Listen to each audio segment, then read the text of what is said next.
오는 2017년까지 공무원 4천여 명 등 공공부문에서 모두 16,500개의 시간제 일자리가 만들어집니다.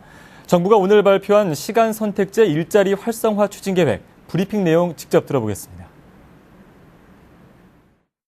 먼저 공무원의 경우에 공무원 임용령을 개정해서 내년부터 시간 선택제 공무원에 대한 신규 채용을 본격적으로 시작합니다.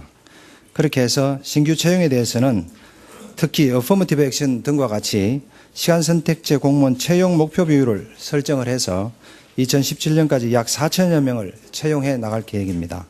특히 신규 정원에 대해서는 20%를 시간 선택제 공무원으로 채용해 나갈 계획입니다.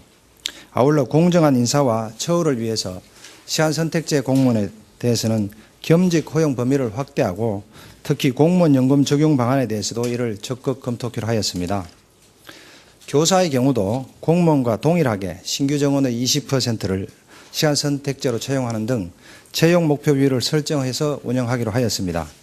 국가공공기관의 경우 내년부터 17년까지 약 7천여 명을 채용하기로 하였고 특히 공공기관 경영평가에 평가 기준을 강화하고 또 채용 이후 시간 선택제 근로자들이 불이익을 당하지 않도록 인사나 복무 등 관련 규정을 개정하겠습니다.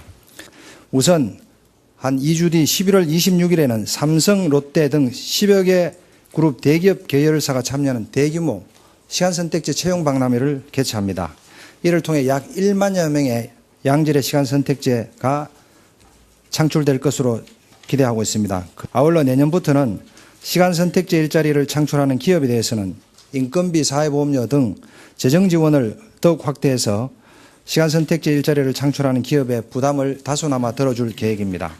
특히 인건비의 경우에 공모를 통해서 선정된 기업에 대해서는 양질의 시간 선택제를 일자리를 창출하는 경우에 1인당 월 최고 80만 원씩 1년간을 지원하고 특히 내년부터는 시간 선택제를 신규로 채용하는 중소기업 사업주에 대해서는 국민연금과 고용보험료의 사업주 부담금 전액을 2년간 지원하는 제도를 새로 시작합니다. 그리고 사회비서 분야의 시간 선택제 일자리 창출을 지원하기 위해 보건, 복지 분야의 관련 제도도 개선해 나가겠습니다. 이와 관련해서 시간 선택제 간호인력 채용할 경우에 건강보험 수과에 간호 등급 산정상의 인센티브를 신설하거나 확대를 하고 특히 재정 지원으로 운영되는 복지시설의 경우에는 종사자를 채용할 때 일정 비율을 시간 선택제로 채용하는 방안도 검토하기로 하였습니다.